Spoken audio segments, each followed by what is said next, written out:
ڕێز و سڵاوەیەوە بینەران و گوێگرانی خۆشەویستی تەلەڤیزیۆنی کۆمەڵا لەگەڵتانم بۆ پێشکەشکردنی بەرنامەی لێکدانەوە هەڵوێست چەند بابەتێکمان ئامادەی وەگەمیشا بۆ ئێوەی ئازیزە خوێنبەوە هیوادارم بابەتەکان جێگەی ڕەزامەندیتان بێ و کاتتان هەبێت تاکو کۆتایی بەرنامەکەش لەگەڵمانە بن. بابەت یەکەمان بەناونیشانی سەردانی قائانی و پەیوەندی نێوان میلیشیاکان و نەوتی عێراق. ئەم بابەتە لەلایەن بەهرۆز ڕەوف ئامادەکراوە بەم جۆرە دەست پێ دەکات کە بۆتان دەخوێنمەوە. سەردانی ئیسماعیل قائانی فەرماندەی فەیلقی قودسی ئێران بۆ عێراق لە کاتێکدا ڕوودەدات کە دۆسیی گروپە چەکدارەکان و داهاتووی هەناردەکردنی نەوتی عێراق هەردووکیان بوونەتە بابەتی گرنگی ململانەی سیاسی و جیۆپۆلیتیکی. لە ڕوانگەی تارانەوە گروپە چەکدارە هاوپەیمانیەکانی لە عێراق تەنها میلیشیانین بەڵکو بەشێکن لە سیستەمی بەرگری و هەژمۆنی ناوچەی ئێران، بۆیە فشار بۆ بێچەکردن یان سنووردارکردنیان بۆ ئێران تەنها دۆسیەکی ناوخۆیی عێراق نییە، بەڵکو بابەتێکی استراتیژیکە.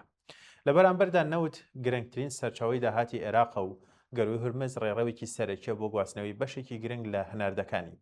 لێرەدا خاڵی گرنگ دەردەکەوێت کە ئایا تاران دەتوانێت دۆسیە میلیشیەکان بە دۆسیەی نەوتەوە ببەستێتەوە و وەکو کارتی فشار بەکاری بهێنێت؟ ئەگەر ئەم دوو بابەتە بەیەکەوە گرێ بدرن، پەیامەکە بۆ بەغدا ڕوون دەبێت. هەر هەنگاوێک بۆ لاوازکردنی گروپە نزیکەکانی ئێران دەتوانێت تێچووی ئابووری و ئەمنی هەبێت.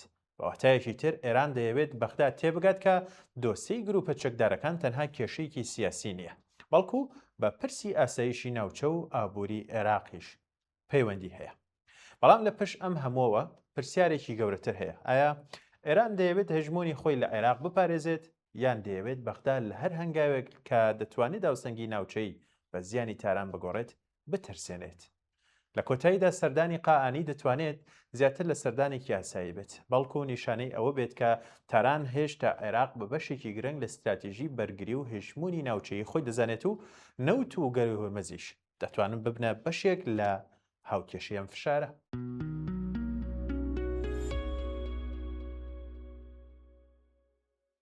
سەردانی زەیدی بۆ واشنتۆن و تاران. عوسمانی حاجی مارف ئەم بابەتەی ئامادە کردووە بەم جۆرە دەست پێ دەکات. کاتێ ئەرکی پێکهێنانی حکوومەتی عێراق سپێردرا بە عەلی زەیدی، ئیدارەی ترامپ کە پێشتر ناڕەزاییان دەردەبڕی بەرامبەر بە کاندیدکردنی مالکی و کەسایەتی نزیکەکانی ئێران و کوتلەکانی حەشتی شعبی پەلەیان کرد لە ڕاگەیاندنی پشتیوانی خۆیان بۆ زەیدی. ترامپ یەکەم کەس بوو پیرۆزبایی لێکرد. پاڵپشتیکردنی ئەمریکا لە حکوومەتەکەی زەیدی ڕێگەی گەیشتنە بە چەند ئامانجێک، لەوانە پاڵنانی بۆ هەڵوەشانەوەی میلیشیاکانی پەیوەست بە سوپای پاسدارانی ئێران، ڕاگررتنی قاچاخی دراوی قورس لە عێراقەوە بۆ ئێران، دروستکردنی دەرفەتی وەبەرهێنان بۆ کۆمپانیا ئەمریکیەکان لە عێراق، فتەوکردنی پەیوەندی ئابوووریەکانی لەگەڵ سووریا. بە پلەی یەکەمیش ئەوەی گرنگە بۆ ئەمریکا بەغدا خۆی لە نەفوزی ئێران دوور بخاتەوە و لەگەڵ باقی هاوپەیمانی ئەمریکیەکانی ناوچەکە تورکیا و دەوڵەتە عەرەبیەکانی کەندا و تێکەڵ بێت.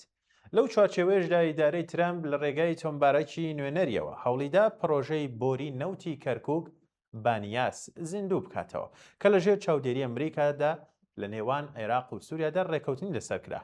ئەم پرۆژەیە ئەگەر تەواو بێت ئامانجی گواستنەوەی نزیکەی 2 ملیۆن بەرمیل نەوتی عێراق لە ڕۆژێکدا لە ڕێگەی خاکی سووریاوە. لە کۆنگرەیەکی ڕۆژنامەوەنیشدا لەگەڵ ترامپ زەیدی ئاماژەی بەوەدا کە 30 ئەیلولی 2026 زایێنی دواوادە دەبێت بۆ سنووردارکردنی کوتلە چەکدارەکان و ڕادەستکردنی چەکەکانیان، هەمان ئەو وادەیە کە بڕیارە هێزەکانی ئەمریکاش کشانەوەی خۆیان لە عێراق تەواو بکەن. بەگشتی هەوڵەکانی حکوومەتی زەیدی بۆ سنووردارکردنی هێزی چەکداری بۆتە هۆی دابەشبوونی کوتلە و گروپە چەکدارەکانی عێراق بۆ دوو کەمپ. یەکەمیان وێڕای ئەوەی نیگرانن لەوەی کە تەسلیمکردنی چەکەکانیان دەبێتە هۆی لاوازکردنی پێگەیان و کەمکردنەوەی ئیمتیازەکانیان لە ناو دەوڵەتدا لە کاتێکدا خۆیان وەکو بەشێک لە پرۆسەی سیاسی عێراق دەبین و دەوریان هەیە لە سازدانی حکوومەتی عێراقدا. کەمپی دووەم خۆی وەکو بەشێک لە میحوەری بەرگری دەبینێت کە ئێران سەرکردایەتی دەکات. ئەوەی پێویستە ئاماژەی پێ بدەین تا ئێستا هیچ پێناسەیەکی ڕوون یان چوارچێوەیەکی ڕێکارانە بۆ پرۆسەی ڕادەستکردنی چەک یان بۆ دیاریکردنی جۆرەکانی ئەو چەکانەی کە دەبێت تەسلیم بکرێن نییە و قسەی لەسەر نەکراوە. ئەمەش ڕێگە دەدات بە دەربازبوون لە پرۆسەکە، چونکە هەندێک لەلایەنەکان دان بۆ دانانێن کە هیچ چەکێکیان هەڵگرت بێت جگە لەو چەکانەی کە لە کاتی شەڕی دژی داعش لە دەوڵەت وەریان گرتووە. لەلایەکی دیکەشەوە ئەو کوتلەیە کە ئەو کوتلە چەکدارانی کە ڕەتی دەکەنەوە چەکەکانیان ڕادەست بکەن هەوڵ دەدەن بۆ بوونی خۆیان جێگیر بن و هەوڵەکانی حکومت لەم بوارەدا تەحەدا بکەن. نمونەی ئەمەش هێرشە دووبارە بۆەکانی فڕۆکەی بەفرۆکەوانە بۆ سەر کوردستانی بڵین بۆ سەر هەرێمی کوردستان کە تەنها چەند کاتژمێرێک دوای کۆبوونەوەی زەیدی لەگەڵ ترەمپ بوو لە واشنتۆن و دواوادەی تەسلیمبوونی چەکەکانیان ڕاگەیاند. پێدەچێت لایەنە سیاسیەکانی شیعە بە تامەزرۆییەوە بیانەوێت بە کەمترین زیان ئەم قۆناغە تێپەڕێنن، بۆیە خۆیان لە هەواهەنگی ڕاستەوخۆ و ڕاشکاوانە لەگەڵ ئێران لە جەنگدا دەپارێزن. هەروەها هەوڵەکانی زەیدی بۆ کەمکردنەوەی گوشارەکانی ئەمریکا بۆ سەر عێراق لە بەرامبەر بەڵێنی ناڕوونیدایە بۆ سنووردارکردنی چەکداری و دابینکردنی سوودی ئاوری بۆ کۆمپانیا ئەمریکیەکان، هەروەها پەیڕەوکردنی نزیک بوونەوە لەگەڵ حکوومەتی ئەحمەد شەرعی سەرۆکی سووریا بێدەنگیان لێ کردووە سەبارەت بە ئاماژکردنی دەوڵەتانی کەندا و لەلایەن کوتلە عێراقیەکانەوە لە ماوەی شەڕی ئەم دوایەدا حکوومەتەکەی زەیدی تەنها بەیاننامێکی ئیدانەکردنی دەرکرد و داوای کرد دەوڵەتانی کەندا و بەڵگەیە و هێرشانە بخەنەڕوو. ڕۆشنە کە حکوومەتی زەیدی و زۆربەی لایەنەکانی چوارچێوەی هەماهەنگی پێیان باشە بۆ بەڕێوەبردننی قەیرانەکان لە قۆناغی ئێستادا ئیمتیازاتێک پێشکەش بە ئەمریکا بکەن و پەیوەندیان بە ئێرانی شەو ڕاگرن. لە ئاستی سیاسیشدا بە لە بەرچاوگرتنی سەرقالبوونی ئێران بە ململانێ لەگەڵ ئەمریکا و ئیسرائیل و هەروەها هەڵوێستی تند و تۆڵی ئیدارەی ترەمپ بەرامبەر بە سەرکردە کوتلە عێراقیەکان ئەماژەیە بۆ بڵێن بە هەوڵی دابەزینی ڕێژەیەی کاریگەری ئێران لە عێراقدا. بەڵام ئەمە بەو مانایە نییە کە نەفوزی ئێران کە بە قوڵی لە ناو دەوڵەت و کۆمەڵگای عێراقدا ڕێگی داکوتاوە بە تەواوی لە دابەزیندایە. مەرج نییە کە حکوومەتەکەی زەیدی خەریکە ڕێوشوێنێ تۆن لە دژی کوتلە چەکدارەکانی نزیک لە ئێران بگرێتە بەر. ئەمەش لەبەر چەند هۆکارێکە. یەکەمیان ئەم کوتلانە بەشێکن لە چوارچێوەی هەماهەنگی و هێڵێکی بنەڕەتی بەرگری بۆ دەسەڵاتدار و داینامیکی دەسەڵاتی ناوخۆیی پێکدەهێنن. و خاڵێکی تر خاڵی دووەم دەرەنجامەکانی شەڕ و ململانەی ئەگەری ئەمریکا و ئێران تا ئێستا ناڕوونە و کۆتاییەکەی دیار نییە. و خاڵی سێم هەڕوبەڕووبوونەوەیەکی چەکداری لەگەڵ ئەم کوتلانەدا دەتوانێت ململانەی ناوخۆیی لە نێوان هێزە شیعەکاندا بخاتە گەڕ. لە کۆتاییشدا پێدەچێت سیاسەتی ئێستای حکوومەتی عێراق لەسەر بنەمای هەوڵدان بۆ تێپەڕاندنی سەردەمی ترەمپ بە کەمترین زیانەوە بێت.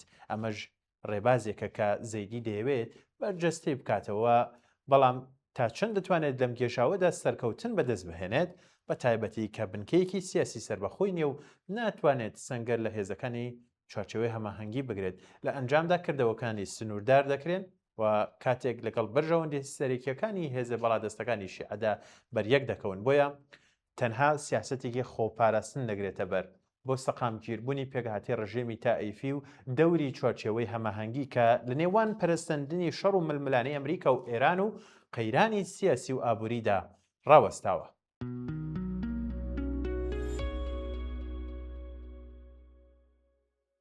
کۆدەنگیەک بۆ ژیان شەدە بەشیر ئەم بابەتی ئامادە کردووە.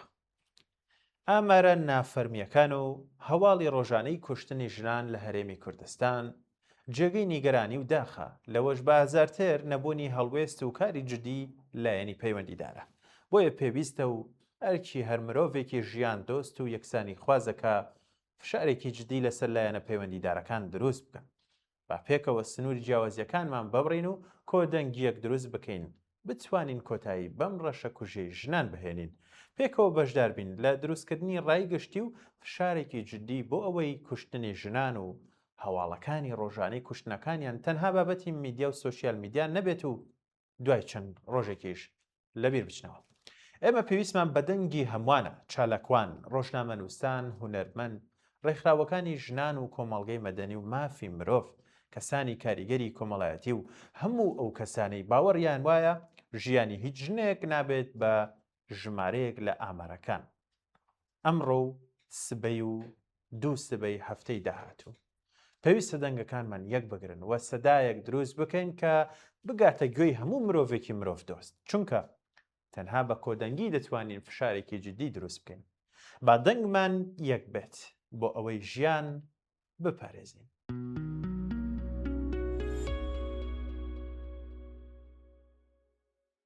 مارکس و ئەنگێلس زانست و تەکنەلۆژیا وەک شمشێرێکی دوودەمی ڕزگار ئاکرێ ئەم بابەتی ئامادە کردووە بەم جۆرە دەست پێ دەکات. زانست و تەکنەلۆژیا ناوەندی بیری کارل مارکس و فریدریش ئینگلس بوون کە وەکو ئامرازێک دەیانزانی کە دەتوانرێت بۆ ئازادی یان پەرەپێدانی هێژمونی چینایەتی بەکار بهێنرێن. لە ژێردەسەڵاتی سەرمایەداریدا پێشکەوتنی زانست و تەکنەلۆژیا بۆ زیادکردنی قازانجی بۆژوازی و چەوسانەوەی کاری دەستی و ڕۆشنبیری بەکاردەهێنرێت و نامۆبوون و نایەکسانی چینایەتی زیاتر دەکات. بەڵام مارکس و ئەنگلس دەرکیان بەوە کرد کە ئەم دژایەتیانە توانای شۆڕژگەڕی هەیە کە دەتوانێت یارمەتی دەربێت بۆ بنیادنانی سیستەمێکی سۆسیالیستی دادپەروەرانەتر. ئەمڕۆ تێڕوانینی ئەوان لە سەردەمی سەرمایەداری دیجیتاڵیدا زۆر پێویستە کە تەکنەلۆژیا بۆتە ئەمڕازێکی نوێی کۆنتڕۆڵکردن لە هەمان کادا دەرفەتی ئازادی مرۆڤایەتی دەرەخسێنێت.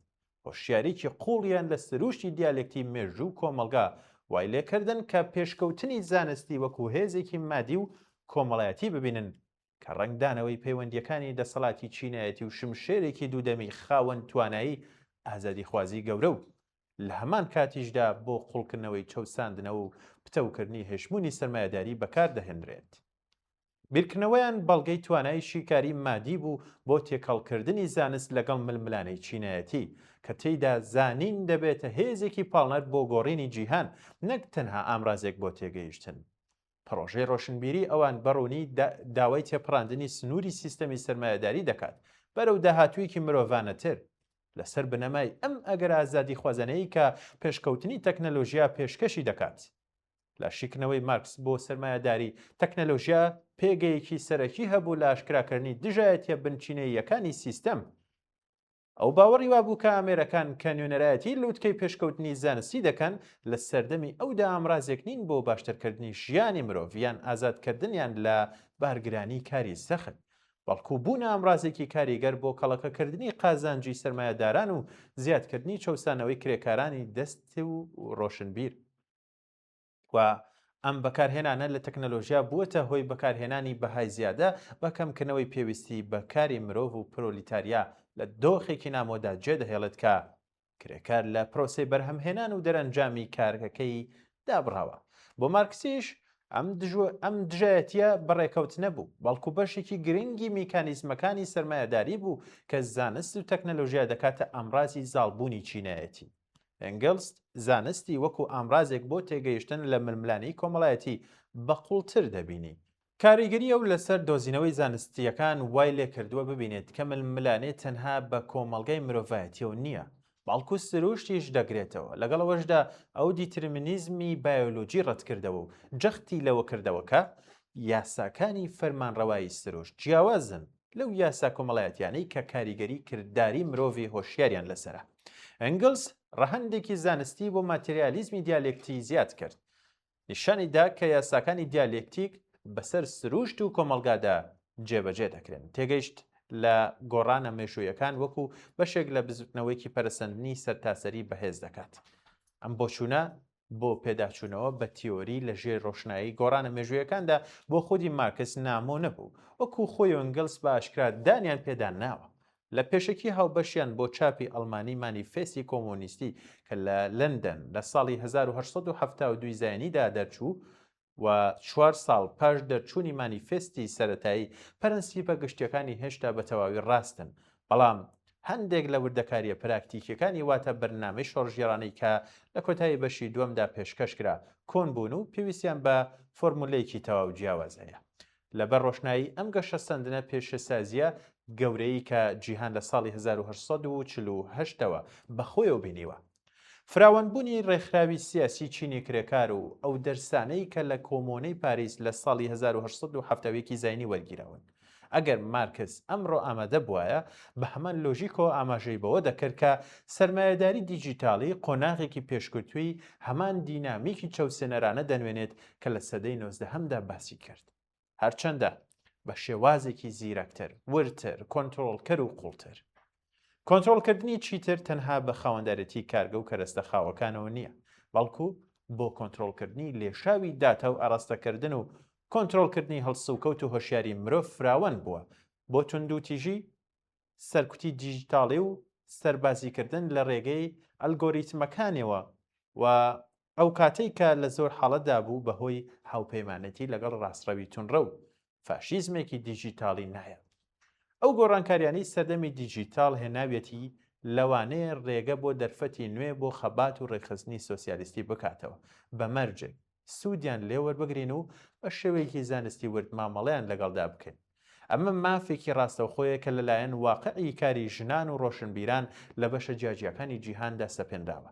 سەرمایه‌داری دیجیتاڵی سەرڕای سروشتی چەوسێنەری تەقلیدی هێزی خۆی لە ڕێگەی ئەلگۆریتمەکانەوە بەکاردەهێنێت کە ئەمڕۆ نەک تەنها لێشاوی زانیاری ڕێک دەخات بەڵکو زۆربەی جومگەکانی ژیانی ڕۆژانە کۆنتڕۆڵ دەکات. هەروەها بڕیار دەدات کام بیرۆکە بکاتە هۆشیاری خەڵکو و کام بیرۆکەکان لە ناو دەچن یان پەراوێز دەخرێن. ئەم گۆڕانە قوڵە لە پێکهاتی دەسەڵاتی چینایەتیدا چەپ ناچار دەکات بە شێوەیەکی بنەڕەتی چاو بە ئامرازەکانی شیکاری و شێوەکانی ڕێکخستنی لەسەر زەوی بخشێنێتەوە. بەڵێ بینەران و گوێگرانی خۆشەویست بەم جۆرە هاتینا کۆتایی بەرنامەی لێکدانەوە هەڵوێست کات و ساتێکی باش بۆ هەموو لایەکتان.